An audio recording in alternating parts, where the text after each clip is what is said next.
A dark night in a city that knows how to keep its secrets. But on the 12th floor of the Acme building, one man is still trying to find the answers to life's persistent questions.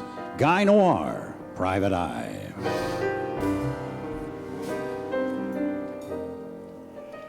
It was November in Minnesota, and people were getting down to business. Birds were heading south, and actors were waiting on table again. Most of the poets had gone back to paying jobs teaching creative writing so that other people could write poetry and not earn any money from it either. But there were a few dreamers who were slow to learn. I love photography. I'm thinking about quitting my job in IT and becoming a full-time photographer, dear, and shooting pictures of interesting rock formations, you know? Okay, you do that and I will shoot you. What? What did you say? You heard me. Yeah, come in. The door's unlocked there. Yeah, come on and have a seat there. There was a man in a blue seersucker suit and a shirt the color of apricots and big broad tie with pink polka dots and two-tone shoes, green and orange. And you just knew looking at him that he was in some form of advertising. Mr. Noir, I'm Quinn Meshuggah of Meshuggah Associates here in the cities. Yeah.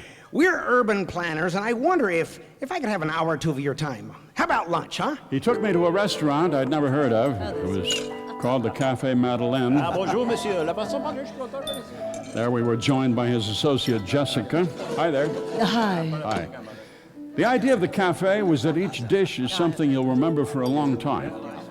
The waiter brought me anchovy oatmeal and very rare, very thinly sliced breast of frog with camellia petals. So, how do you like it? It's interesting. Very interesting. So you're urban designers, urban planners. What's going on here, Mr. Meshuggah? Well, Jessica, give Mr. Noir a bird's eye of the Duluth project. Right, QM, right. Here's the takeaway, Mr. Noir. You know Duluth. Right, up Highway 61, up near Lake Superior. Yes. Well, we're in the business of reputation management, and we're reaching out to Duluth to close the loop and empower the city to rebrand it. To rebrand it? Yes. You see, the name Duluth is associated with what? Extreme cold and windiness and rain and a gritty industrial landscape that is mostly uphill.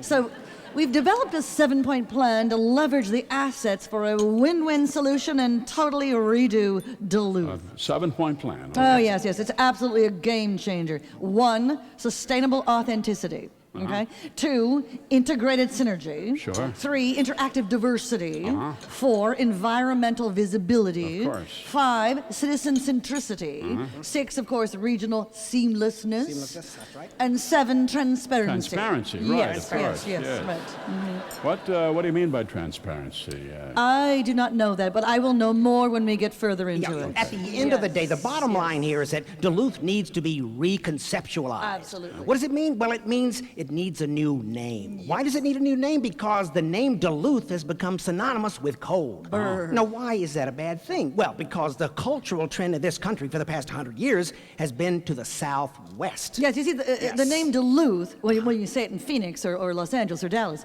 people laugh. Yeah, they laugh. laugh. Well, They do. so? Yes. So, we've come up with a new name. Yes. Oh. Wait for it. Hillcrest. Beautiful. Huh? Huh? Hillcrest. Hillcrest. Yes, you see, instead of the association with cold, it gives the city a new identity, that of visibility, of perspective, a heightened identity. Hillcrest, huh? Yes. So you think they should give up Duluth and adopt Hillcrest, huh? No, we did focus groups in Miami and Tucson and San Diego, and they were 89% positive. I see. And how do they feel in Duluth here? They hate it. Yeah. They burned up our office and Yeah. ran us out of town. A mob of 1,000 people with flaming torches. You're right. Nice. I don't like it. But you see, disruption is what we do. We think right. outside the box. Sure. Creativity is our core It's competency. in our DNA. Absolutely. So what would you like me to Yes. do for you, Mr. Meshuggah? Well, as you can imagine, I had to leave in a hurry, you know, and I left my dog in the hotel there. So could you go back there and get them for me? Get the dog for me. What kind of dog is it? It's an artisanal English sheepdog. Yes. An artisanal. Artisanal, yes. Right. Does he know that? I'm not sure, but you'll meet All him. right, You'll like him. I'll go get him. Thank you so much. So I headed for Duluth to get an English sheepdog out of the Hotel Duluth. I headed for the bus depot, and Now boarding at gate A4, Forest Lake, Pine City, Sandstone, Cloquet, and Duluth. All aboard, please. I got on, the door closed, and we pulled away. I sat behind a lifelong smoker. Sat in front of a small child. 2 hours later, we pulled into Duluth. I got to the Hotel Duluth, and the dog was in room 807. There were some clothes there, too. There was a lavender jacket and rhubarb pants and cowboy boots made from coyote hide. They were my size, so I put them on and got the dog on the elevator. I rode down. I heard Tony Bennett singing Bob Dylan. If you're going to the North Country Fair, well, the wind blows heavy on the borderline. And the elevator stopped at the 5th floor, and a beautiful woman got on. Oh, hi. Going down? Beg your pardon? She was tall. She was blonde. She was wearing jeans that looked a size too small and a down jacket that was full of mystery. She did not appear to be from Duluth. There were no chin strap marks on her neck, and her hair had not been deformed by stocking caps, and she didn't have that extra fat around the belly. Her midriff was as tight as the cap on a pickle jar. Nice dog. I love English sheepdogs. Blah, blah, blah, life goes on, blah. Oh, he's a singing sheepdog. Life goes on. I've always wanted a singing dog. Oh, how much do you want for him? I hadn't even thought of it. Oh, he's singing. Okay, how about 20,000? That's all I have on me. She handed me a pack of hundreds as big as a brick. Here you go. And I didn't bother to count it. Hey, thanks, kitten. Oh, see you in the next reel, hero. It's quite a payday for me.